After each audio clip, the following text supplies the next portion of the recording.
Good morning. So, just going to speak a little bit about recovery from addiction and alcoholism, and this includes everybody, family as well. So most any time I'm speaking about recovery, this is for you, the family as well. This is, you know, so often, you know, family says, "Oh, this addiction is his problem or her problem," not ours. But um, we can all benefit. And what I mean by that is that just I'm going to go back up a little bit. So most addicts and alcoholics, when they um, start to look deeply inside, recognize that their addiction um, is a gift. And when they start to get recovery, they're like, oh my God, without the pain and without what I had to go through, I wouldn't be free. And it becomes a path of freedom. And because many of us, when we were kids, we had big questions. We were like, why am I here? This doesn't seem right. Something's missing. Those kind of questions. Uh, what's the purpose? Alcoholics and addicts are generally pretty deep thinkers, you know, and because um, there weren't many around that had a viable answer for us, or we didn't see any other way out of the pain of the uncertainty of not knowing, and we chose drugs and alcohol because that was a temporary relief. It worked, and but the question always was, who am I? Why am I here? And so if you have an alcoholic or an addict in your family, and he or she starts to get recovery, you're going to see the shift, from a life that didn't seem to have meaning or purpose to a purposeful, meaningful life. And that's what happens in recovery is we discover who we are, and we discover why we're here. And it's like, it's a big holy shit. It really is. It's like, holy shit. Okay, I see, you know. So, um, a bit of a shift of context, eh? Because often we think of the alcoholic, the addict, as a victim. And no, this is a path to awakening. It's a path to spiritual freedom, to personal freedom, to purpose, and if you see that, um, and not everybody makes it. There's no question. I mean, it's a tough path. It is a tough path, but what happens is that our ego gets deflated. We have to be humbled to see what the path is. We can't, be still in our heads making it up or trying to understand with the mind. So this awareness comes. So that's my thing this morning is that big questions. You know, the what are questions about life? Alcoholics and addicts have big questions. When the walls are down and a bit of trust is built, the addict often reveals that there are questions at a very early age, like, who am I and why am I here? True recovery answers these questions. That's why so many in recovery are grateful for the disease, which became the vehicle for a greater awakening. In recovery, most of us see the journey as a gift. So if you can get that, if you see that even at any stage in the process, that this path is a path to freedom. It is a freedom path. So I encourage you to stick with it and, recognize that it's not just about getting out of hell. Although we're motivated because we've been living in it, it's also about, finding heaven here on earth. Those are metaphors, hell and heaven, but that's it. It really is. It's about finding freedom, freedom from fear, freedom from gross uncertainty, and yeah, freedom from judgment, personal judgment, judgment of others.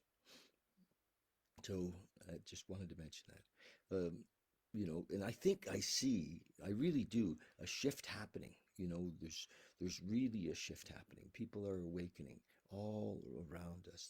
This last year has been so great for many of us to kind of go on retreat, to be looking within.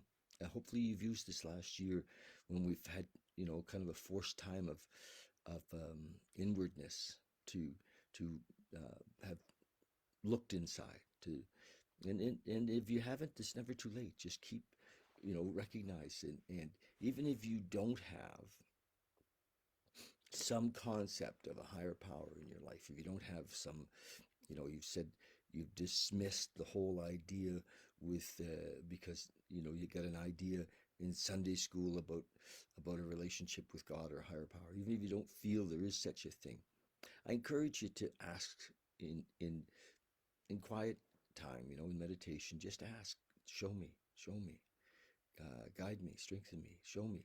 And it's amazing that you will be shown that who we are really.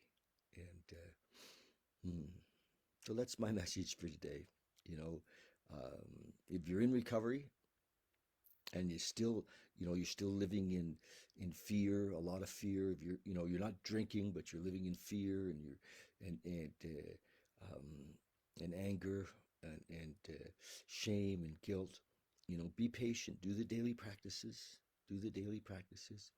You know, um, Help others, even if you feel like you can't. If you feel like, oh shit, I don't have it, I can't give it away. You can give something away. You can give something away. You can give away, sit with a newcomer and just work on step 1 and 2 and 3, and help them to get that. And as they get it, you get it at a deeper level. And yeah, so that's it. I'm going to just read today from the my little book that I've been reading from. Today's the 10th, I think, isn't it?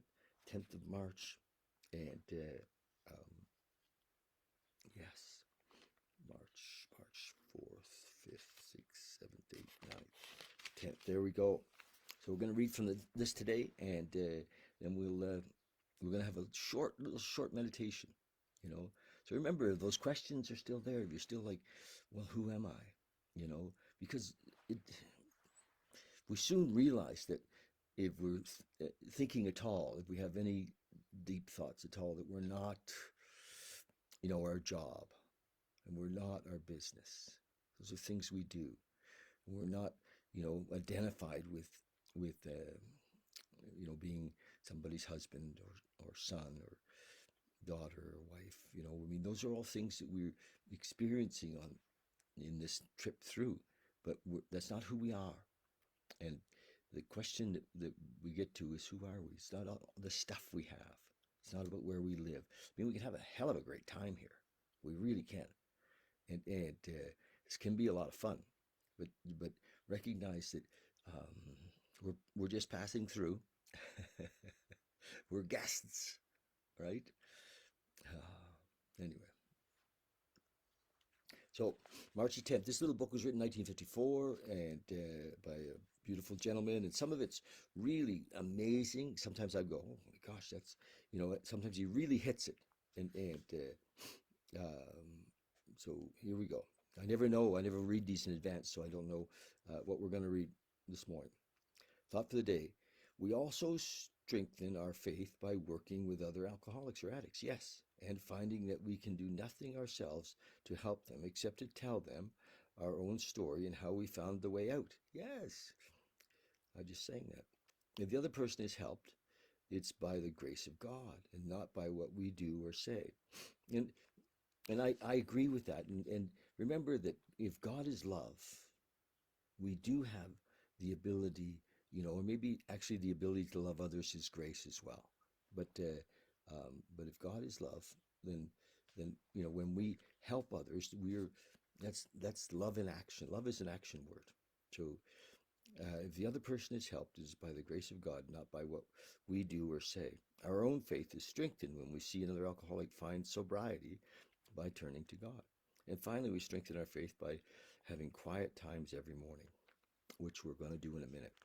So he's pointing towards practices. And then this question, every thought for the day that he does here, he has a question. Do I ask God in the quiet time for the strength to stay sober today? Yes. Meditation for the day. My five senses are my means of communication with the material world. They are links between my physical life and the material manifestations around me.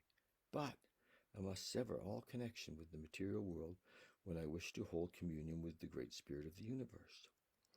I have to hush my mind and bid all my senses be still before I can become attuned to receive the music of the heavenly spheres. Yes, we're going to meditate, guys, a little bit.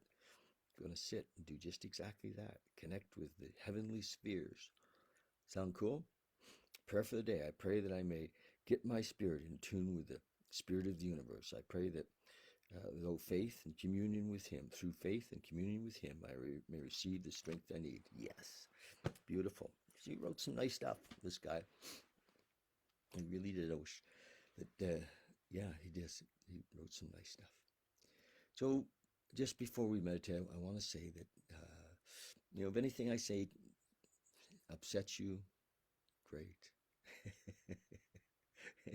You agree or disagree, doesn't matter.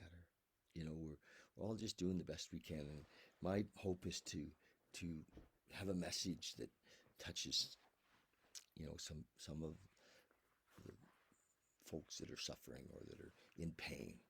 And that's the deal. So I'm here for that. If you have any questions, comments, concerns, if you're family of an alcoholic or an addict, and I'd love to interview you, and I want to shine the light. I just want to shine the light on this whole situation over and over again. And we find ourselves in a unique position where, I'm just a guy in his home that can do this every day and carry this vision. And hopefully more and more people, and it makes a difference with some, and more people see it. So it just, I feel kind of almost compelled to do it. So there we go. I've been so blessed. I really have. So my goal is to share that with you. Okay, so we're going to sit. Just a short meditation. You guys, just a short meditation. Just find yourself a little bit of, like a safe space. You can just sit, okay? We're just going to sit. Just drop in. We're looking to find that quiet space. And that doesn't mean that the physical space you're in has to be really quiet. If there's noise in your home or noise outside, just include it. Just include it. Nothing's wrong. Nothing is missing. Everything is as it needs to be in each moment. So drop into your body. I find that one of the best ways to come into the space is to become aware of our body. And a little journey through the body really quickly can bring us into our body. So bring your attention or your focus or your awareness into your body, through your breath. Let's use your breath as a vehicle into the body. There we are, coming into our chest. As we breathe in, and our life-giving oxygen comes into our lungs. From our lungs, comes into our blood and through our heart.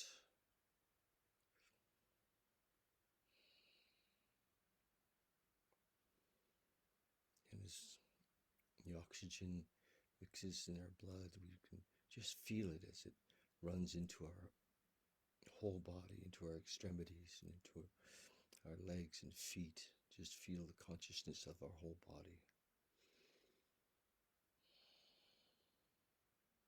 Let's imagine that oxygen is light, and that we actually physically light up as the blood flows through our whole body. We become little vehicles of light. We are that light. So we're sitting in this body as it lights up, as it becomes glowing with the beautiful specks of light that come through our blood system. expands into our head, into our brains, into our consciousness. We expand with it.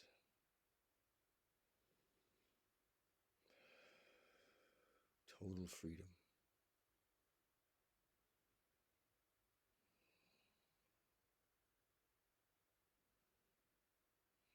Expanded light beings.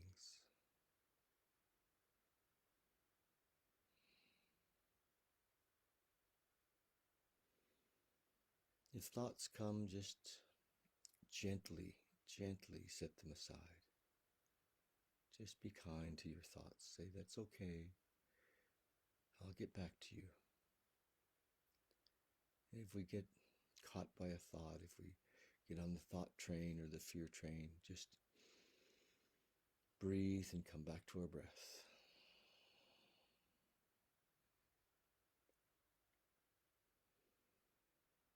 As we're in our breath, in our space, in our light beings,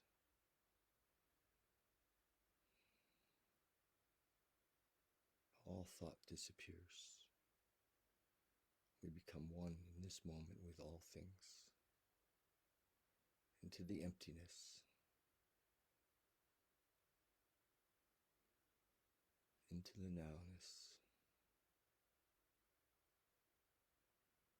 into the isness, into the undescribable oneness of this moment. And we are that oneness. We are this moment. Free.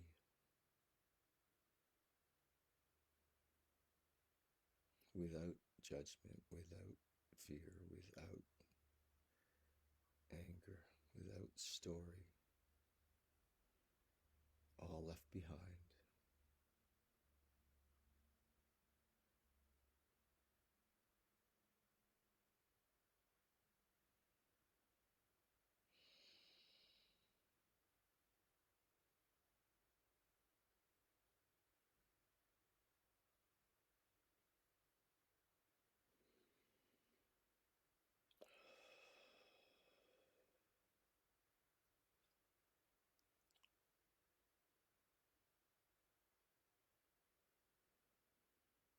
Okay, there you go.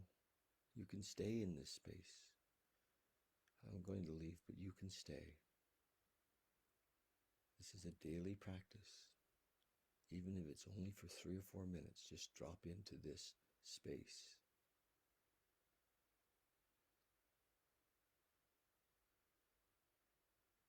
Thank you.